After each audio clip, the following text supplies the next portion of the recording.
परमादेवी सनमूलाजनांगुरा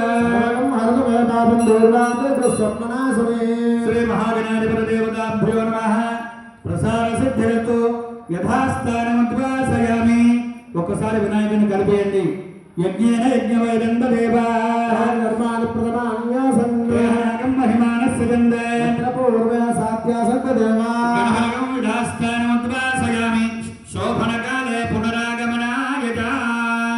వినాయకుని కలిపేసి కొద్ది ముందుకు పెట్టేయండి మళ్ళీ ఆచమనం చేయండి రాకపోయినా పర్వాలేదు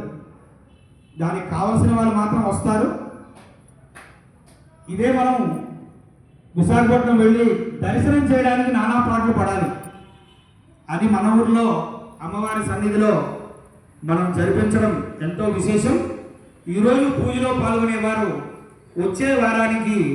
తప్పనిసరిగా ఒక మనిషి 5 తీసుకురావాలి మీకు అలా చెప్తేనే కానీ అవదు మీరేం చేస్తారో తెలియదు మీ పక్కింటి వాళ్ళకి చెప్తారో అయితే ఎందుకు అలా తెమ్మంటున్నారంటే వాళ్ళు చేసిన పూజలో కూడా ఫలితం మనకు వస్తుంది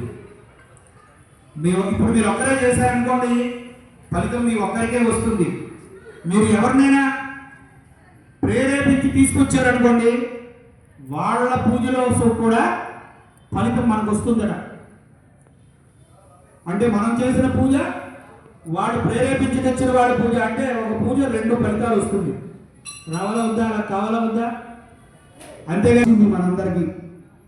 ఆమె అవకాశం ఇవ్వకపోతే ₹1 పట్టుకొచ్చుకున్నా ఏమీ చేయలేము అటువంటి అవకాశాన్ని ఆమె ఇచ్చినందుకు మరొకసారి ఆమెకు మనస్ఫూర్తిగా నమస్కరిస్తూ ఎదురుగా ఉండేటువంటి శ్రీచక్ర స్వరూపంలో ఉండేటువంటి ఆ దుర్గా మహాలక్ష్మి అమ్మవారు మార్గశిర మహాలక్ష్మి జలాభిషేకం అష్టోత్తర కలశ జలాభిషేకం అనే కార్యక్రమంలో పాల్గొన్నందుకు మనస్సును అమ్మవారిపై ఉంచి అర్చించండి పదే పదే చెప్పడానికి కారణం అంటే మానవ జన్మ అన్ని జన్మల కన్నా ఉత్కృష్టమైనది అటువంటి జన్మలలో ఉత్కృష్టమైన మానవ జన్మలో ఇటువంటి పనుల్లో పాల్గొనడం కొద్ది మందికి మాత్రమే ఆలోచన ఉంటుంది అందరికీ రాదు ఇంద్ర